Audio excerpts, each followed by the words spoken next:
Hi, and welcome to Conversations and Cocktails. Today's guest is Hila Corazon, and she's a psychedelic integration coach. Who knows what that means? But I feel high already. So, if you want to be turned on like I'm turned on, push the button and follow me so that you can go down the rabbit hole once again, over and over.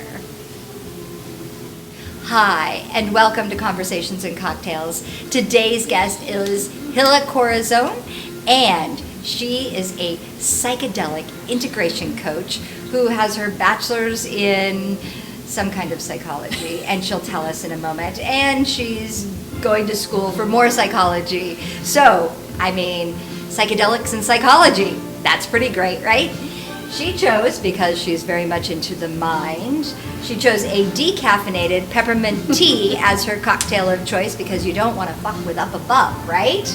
Here we are. Cheers. So I met Hila when she started coming to Cafe Racer with her group there's a meetup. I think it's probably all across the country, meetups, right? Mm-hmm. And in Seattle, you have a meetup, the Cascadian Psychedelic Community. Mm-hmm. And the Cascadian Psychedelic Community is also your website, CascadiaPsychedelic.com. CascadiaPsychedelic.com. Perfect. So now you went to college. You got your bachelor's in transpersonal psychology. And now, of course, you're going and getting your MSW, Master's, not social work, in integral counseling psychology. Integral counseling psychology. To be psychology. a psychotherapist. Okay, great. Now, how did you go from this inter-trans psychology into psychedelics? Like, where was your bridge? Yeah. And what does it mean to be a psychedelic integration coach? Yeah. There's so many questions. My mind is being blown. So, transpersonal psychology is the realm of psychology that embraces altered states of consciousness and is sort of unafraid to partner with them for therapeutic reasons or even just exploration. So it's a natural bridge. I discovered the word transpersonal by way of doing psychedelic research. So I kept coming across what is this transpersonal word? Turns out transpersonal is a lot about relationship to self and relationship to other, and then also our relationship to the earth in a bigger picture, and what is happening with consciousness and what is happening with our relationship to the earth and each other, and how are we evolving that, and how is that for all of our benefit and our personal benefit as well. So transpersonal psychology and psychedelics are pretty good friends, as it is. Nice. So now,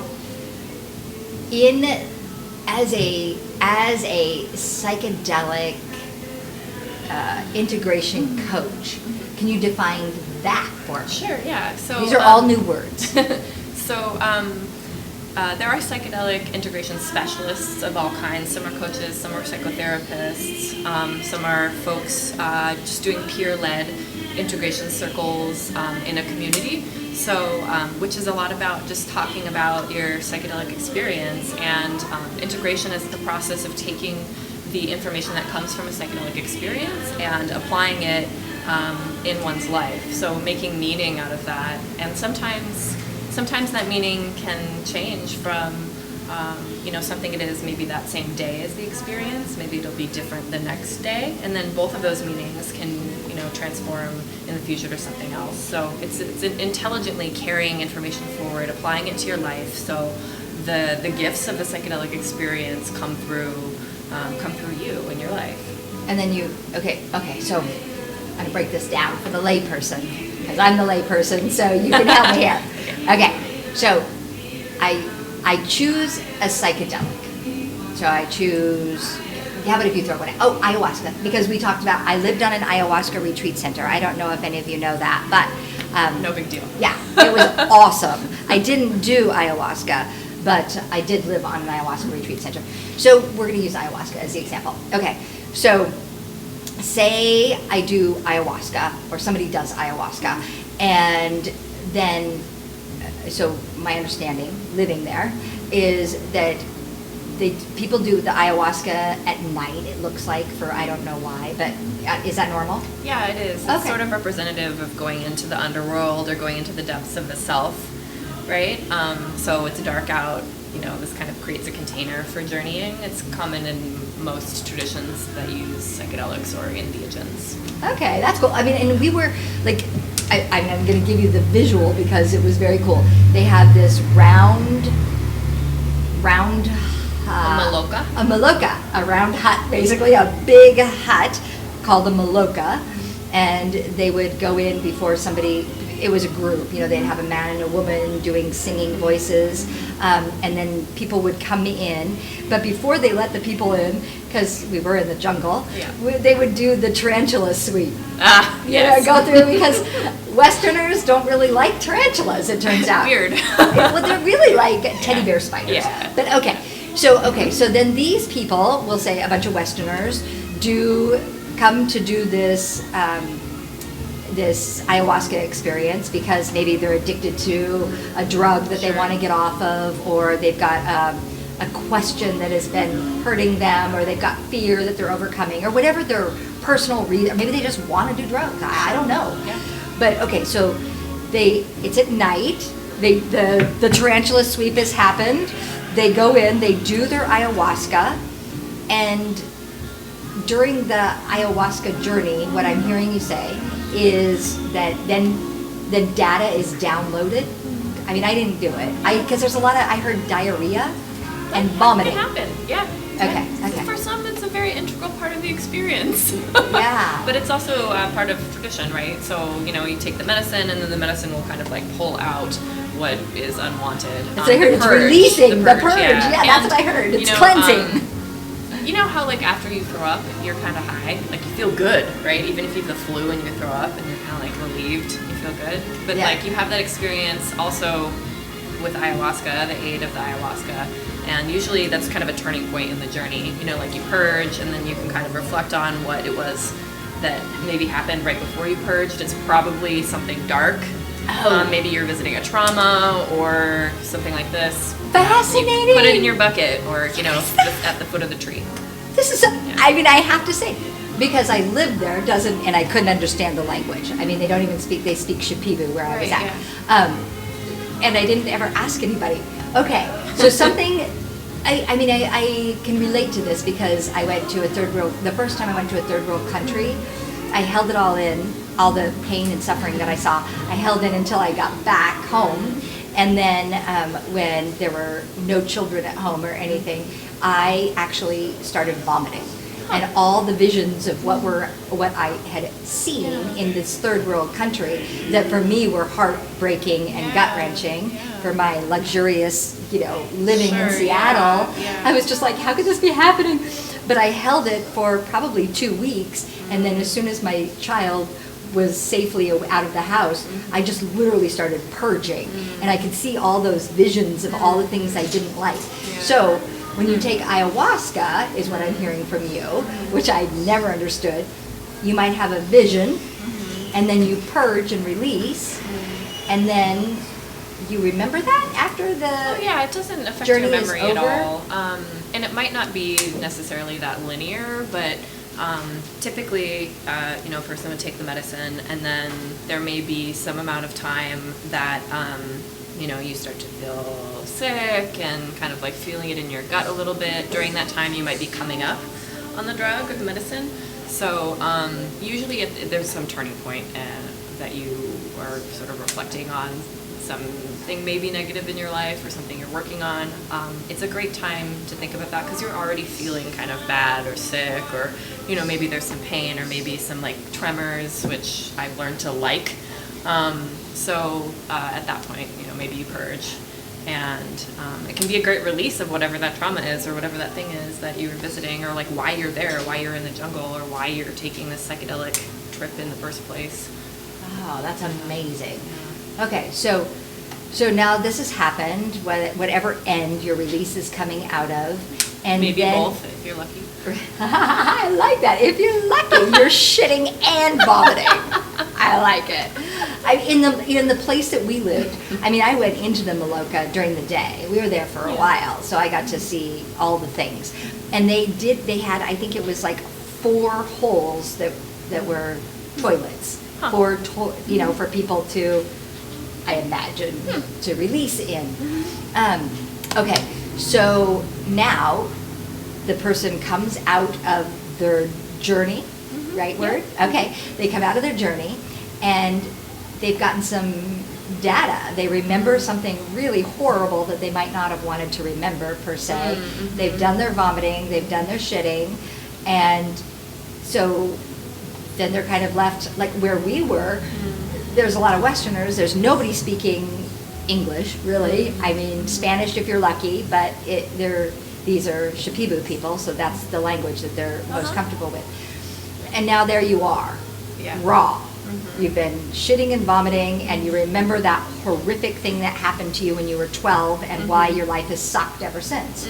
And so is that when you have an integration? Yeah, ideally, yeah. Okay. Which is a, as you're describing, it's a huge situation. There are, a ton of white people going down to the jungle to try the ayahuasca tourism, right? Right. And they get down there, and Shipibo people they have their own culture, and likely no one has come in to say, hey, Shipibos, like, we want to tell you about what all the white people need. So, of course, you come out of it and have all of your Western problems, and your Western problems need a Western container to explore them and sort of tease that out and make sense of it. So, coming home, or hopefully, some centers do offer amazing integration and have psychotherapists on staff, or have folks who are trained to deal with Western problems. Talking with someone about these things, or talking with an integration coach, is a good step in just beginning to integrate that and tease it out. And that kind of helps with the information that you're learning. Yeah.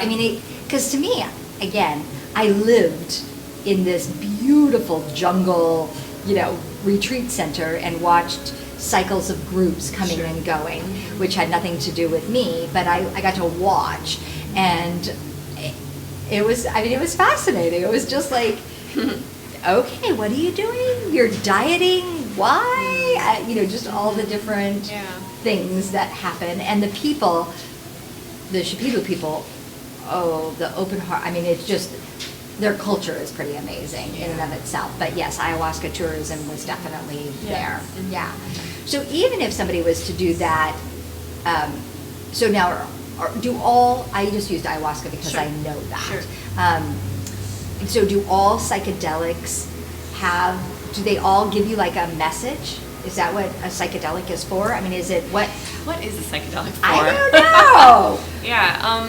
When I was in high school, I heard it was to get high, to have an altered experience of reality. Yeah. So there are a lot of approaches. For myself, I've had psychedelic experiences that are therapeutic, that are spiritual, that are recreational. So I think all of those things are valid. There is nothing that's more valid than something else, because it's a personal experience. That's why my approach to the why of psychedelic is cognitive liberty, which is just I have a brain, I can do whatever I like with it. It's my brain, it's my body. So if I want to take LSD and put that in my brain and have an experience listening to music that, oh my goodness, helps me deal with issues from my family, or helps me to feel connected to other people, or invites me to be in nature more, or something like this. While I was just listening to music high on acid in my bedroom, that's a great situation. So it can be any of those things. Right. Yeah. Okay, I have to stop for just a moment. We have to go sideways a little bit. Okay, tangential. Okay. So, cognitive liberty is one of my newest, favoritist things, and I'm doing events for thought leaders. So I create events for new thought leaders, right? And I decided that the new thought leader would be called a cognitive liberty leader, right? Because they're there to help with your mind. And I had a lot of people from the East Coast say, I don't even know what you're talking about, cognitive liberty. So I love that so it's not just what you think, it's how you think, and your freedom to be able to think and do whatever you want with your mind, and to be able to expand that. And so this movement of cognitive liberty is so important to me, and so I love that you're using the word cognitive liberty. And thought leaders, I'm thinking you should change your name to Cognitive Liberty Leaders, and I'm going to try to support you in that. Sorry, I didn't mean to get tangential. I was just so excited that you used the word, because it really is, we're having an important change. As our freedoms are getting repressed, I think that we need new verbiage to help us push up and get to that place of freedom with our mind. Yeah, which we should already have, right? You would think. You were in the United States, land of the free, except for our government wants us to think how they want us to think and to follow how they want us to follow. As do our marketers. I mean, we're being sold a lot of things. Okay, so now, you do psychedelic integration from psychological. You really are into the self-help and the psychology of your mind. You're here. You're pretty successful. I see your group. We met 6 months ago when you started having your meetup group here. Yeah.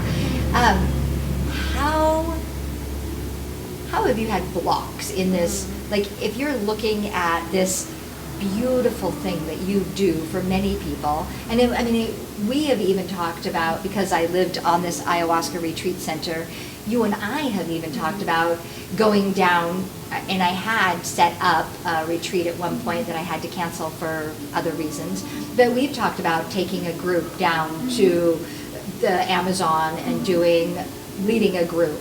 I would be holding space and you would be integrating, and I think that's a really good, strong container. And my husband coming as well for the masculine and the feminine and the integration. And so here you are, being that kind of person that has a following because you're so good at what you do. Where have you had some roadblocks? Like, where have you been stopped? So some blocks, it's interesting. I came from sort of previous life in the cannabis industry, and something I noticed a lot was, in talking with a group of people, typically would be that I would be the only woman there. And while I may be knowledgeable, well-versed in cannabis culture, medicinal, spiritual, personal use, whatever it is, I was often not looked to for information or even considered as part of a conversation.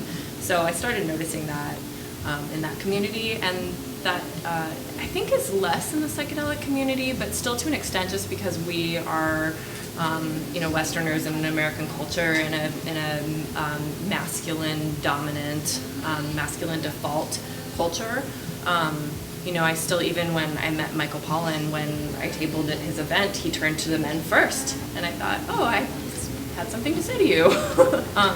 So I think, and also just being a petite young woman too, is a roadblock for people, because we assume that information comes from straight white men a lot of times. So that's something that I encounter. I think that partnering with psychedelics does dissolve that to an extent, and then we notice it more when we come back into our lives and have interactions with people. And also just sort of coming from a rural area and not having a super privileged, wealthy family, to kind of extended my path to getting around to college. But it also helped to see a different side of the world, going from high school straight into college, straight into a career, and straight into a family, and buying a home, and all these sort of more traditional things. Not having access also led to not having interest, and then having more diverse interests, and learning more about fringe culture, and learning more about a diversity of experience. So I'm really grateful to my hardships, and grateful that I get an opportunity in this life and incarnation to be a woman with psychedelic interests and a psychedelic family and community, and be able to educate and connect with people on those levels that we don't normally meet at. So there are hardships and splits in community too, but it's all learning. Right. So does the law ever, because so psychedelics, so the pharmaceutical industry can fuck us up. And I mean, Seattle is full of young and older people addicted to narcotics because of our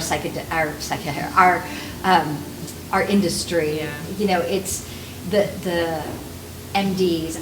I was on pain meds for 3 months, and my doctor was very adamant that I take these pain meds and I took half of what they wanted me to take, and it's still, there was a point where everything got dark and I felt like I was addicted, so I stopped, whether my doctor wanted me to or not. But we have psychedelics, which are they're not addictive like narcotics, right? Which is, our pharmaceutical industry is pushing narcotics, which are addictive, which make people have to buy more, which makes the pharmaceutical industry more money. But psychedelics, which is the industry that you're in, is against the law. Does that ever get in your way, this legal problem? It annoys me. I think it's incorrect and uninformed, and certainly lacks education and interest in folks who manage those rules or propaganda. So so psychedelics are largely Schedule I substances with no medicinal value, whereas heroin still has medicinal value, or methamphetamine still has medicinal value. You can get a methamphetamine prescription from a doctor. They have the power to just write you clean speed. So that's tricky. Otherwise, we have a lot of movements going on, especially in this country now. Just last night, Oakland decriminalized nature.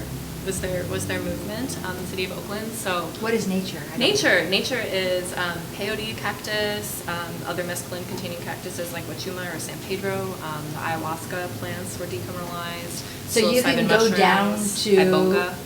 Oakland, California, and do ayahuasca right now? Well, so I'm like, really? Not quite. So there is a large misunderstanding about what decriminalization is, but what it means is it's moving in law enforcement around nature or entheogens or psychedelic plants specifically. Okay. So it's moving law enforcement around those plants to lowest priority, which in most places there's something else to be doing involving serving and protecting the job of law enforcement. Right, like when we're stalked and things like that. Sure, That's good. Yeah. So helping out someone who's being stalked would be more important Way than more enforcing a kid who is experimenting with psilocybin-containing mushroom. Okay, yeah, that's beautiful. And that also just happened in Denver as well. So, and there's a lot of clinical research going on. So the way by rescheduling is on the way. Now, I mean, you might know, you probably do know this, but this was a big conversation when we went to this retreat center, because it was like, who's coming to the ayahuasca retreat centers? It's like a 90% getting off of narcotic rate or something like that? Yeah, ayahuasca specifically is really useful for folks experiencing addiction. Even more so iboga and ibogaine. Ibogaine is one of the alkaloids from the iboga plant. It's tricky because harvesting iboga is getting into the realm of unethical, because there's only so much of it sort of as peyote.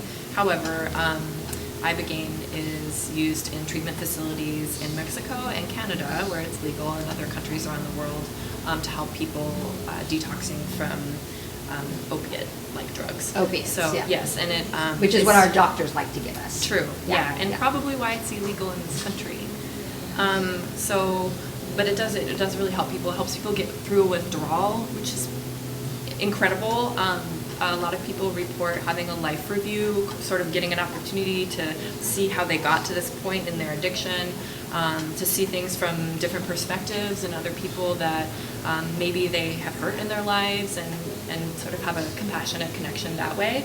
And then after working with iboga or ibogaine or any psychedelic medicine, it's especially important in folks in recovery or experiencing addiction that they focus on that integration, because oftentimes, even going to a treatment center, if you go back to your life, which you had addictive behavior, it's going to be really hard to just power through your urges to self-medicate, or to not feel so much if your environment is difficult. So that's where integration comes in, and working with folks to, try to create a different environment or create different patterns in their life, or examine those patterns more critically with support. Right. That's beautiful. Okay, so here is the question that I ask every woman who is sitting in your chair, and you kind of alluded to this and talked about it, is as a female and from your own personal culture of origin, how has that helped you or hurt you get to where you're at today in this field? Yeah. So, I love being a woman, and I love that, I have more of this feminine perspective that, in this sort of like return of the woman time, and we get to be empowered again for being feminists. The kinds of conflict that I have sort of stokes me out, because it just sort of says that this perspective is more needed and is healing for our culture at this time. So it's both I guess it's sort of well integrated pain or difficulty to take that and move it forward and use it to my benefit and the benefit of other women. Nice. Nice. Thank you so much. Okay, so now I'm sure there are people that are going to want to reach out to you and figure out how they can have your services and how they can, if they're ready to do or try something therapeutic in the psychedelic realm, they might want to contact you. Sure. And how do they do that? Yeah, so you can come hang out with us at a meetup. The website is meetup.com/psychedelic community. You could reach out to me via email, which is Hila.Corazon, CORAZON @protonmail.com. Or reach out via the web, cascadiapsychedelic.com, which right now is the website for a conference that Cascadia Psychedelic Community is partnered with Seattle's Town Hall. So we'll have a conference in April 2020. April 2020. And we're talking about doing an ayahuasca retreat. So stay tuned. Yay. Thank you so much for sharing your information. I really appreciate it. Thanks. And cheers, darling. Cheers. Yeah, thanks for the tea. Yes.